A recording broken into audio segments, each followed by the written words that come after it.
നമുക്ക് ചാണക്യനീതിയിലെ 1-ാം അധ്യായത്തിലെ 2-ാമത്തെ ശ്ലോകത്തിലേക്ക് കടക്കാം. ആദ്യ ശ്ലോകത്തിൽ ഭഗവാനെ വന്ദിച്ച ചാണക്യൻ ഈ ശ്ലോകത്തിലൂടെ താൻ ഈ ഗ്രന്ഥം രചിക്കുന്നതിൻ്റെ ലക്ഷ്യവും ഇത് പഠിക്കുന്നത് കൊണ്ടുള്ള ഗുണവുമാണ് വിവരിക്കുന്നത്. 1-ാം അധ്യായം ശ്ലോകം 2. സംസ്കൃത ശ്ലോകം. യഥാദിത്യ യഥാശാസ്ത്രം നരോ ജാനാതി സത്തമഃ ധർമ്മോപദേശ വിഖ്യാതം കാര്യകാര്യമശുഭാശുഭം. പദാനുപദ അർത്ഥം: യഥാ അധീത്യ, ഏതു വിധമാണോ പഠിക്കുന്നത്, അതായത് ശ്രദ്ധയോടെ അഭ്യസിച്ചാൽ. യഥാശാസ്ത്രം, ശാസ്ത്രവിധി പ്രകാരം, ക്രമബദ്ധമായി. നരഹ, മനുഷ്യൻ. ജാനാതി, അറിയുന്നു, മനസ്സിലാക്കുന്നു. സത്തമഹ, ഉത്തമനായ പുരുഷൻ, അതായത് വിവേകിയായ വ്യക്തി. ധർമ്മ ഉപദേശ വിഖ്യാതം, ധർമ്മോപദേശങ്ങളാൽ പ്രസിദ്ധമായ കാര്യങ്ങൾ. കാര്യ അകാര്യം, ചെയ്യേണ്ടതും, അതായത് കാര്യം, ചെയ്യാൻ പാടില്ലാത്തതും, അതായത് അകാര്യം. ശുഭ അശുഭം, ശുഭമായതും ഗുണകരം, അശുഭമായതും ദോഷകരം. ഗഹനമായ അർത്ഥതലങ്ങൾ. 1. ഭൗതിക അർത്ഥം. ജീവിതത്തിൽ വിജയിക്കാൻ കേവലം അറിവ് മാത്രം പോരാ, അത് ശാസ്ത്രീയമായ രീതിയിൽ, അതായത് സിസ്റ്റമാറ്റിക് വേ അഭ്യസിക്കണം.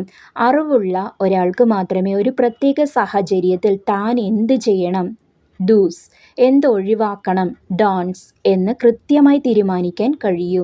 ഈ ഗ്രന്ഥം പഠിക്കുന്നതിലൂടെ ഒരാൾക്ക് തൻ്റെ ലൗകിക കാര്യങ്ങളിൽ ശരിയായ തീരുമാനമെടുക്കാനുള്ള വിവേകം ലഭിക്കുന്നു. 2. ആത്മീയ അർത്ഥം. സത്തമഹ എന്ന വാക്കിന് സത്വഗുണമുള്ളവൻ എന്നും അർത്ഥമുണ്ട്. ധർമ്മത്തെക്കുറിച്ചുള്ള ശരിയായ ബോധം ഉള്ള ഒരാൾക്ക് മാത്രമേ ആത്മീയമായ ഉന്നതി പ്രാപിക്കാൻ കഴിയൂ.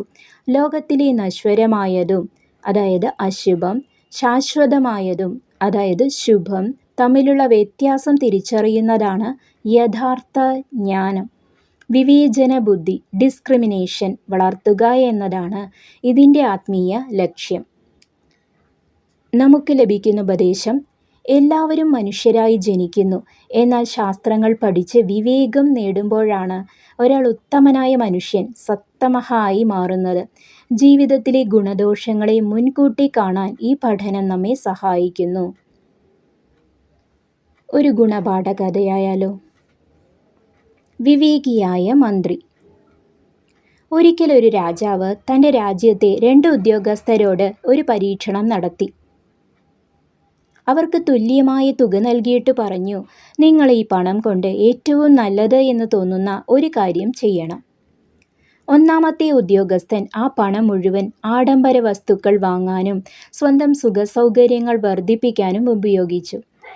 അവൻ വിചാരിച്ചു ഇതാണ് ഏറ്റവും ശുഭകരമായ കാര്യം എന്ന്. 2-ാമത്തെ ഉദ്യോഗസ്ഥൻ ആ പണം ഉപയോഗിച്ച് ഗ്രാമത്തിൽ ഒരു കിണർ കുഴിക്കുകയും പാവപ്പെട്ട കുട്ടികൾക്ക് പഠിക്കാനുള്ള സൗകര്യം ഒരുക്കുകയും ചെയ്തു. കുറച്ചുകാലം കഴിഞ്ഞപ്പോൾ രാജാവ് അവരെ വിളിച്ചു. 1-ാമൻ വാങ്ങിയ വസ്തുക്കളെല്ലാം നശിച്ചുപോയിരുന്നു.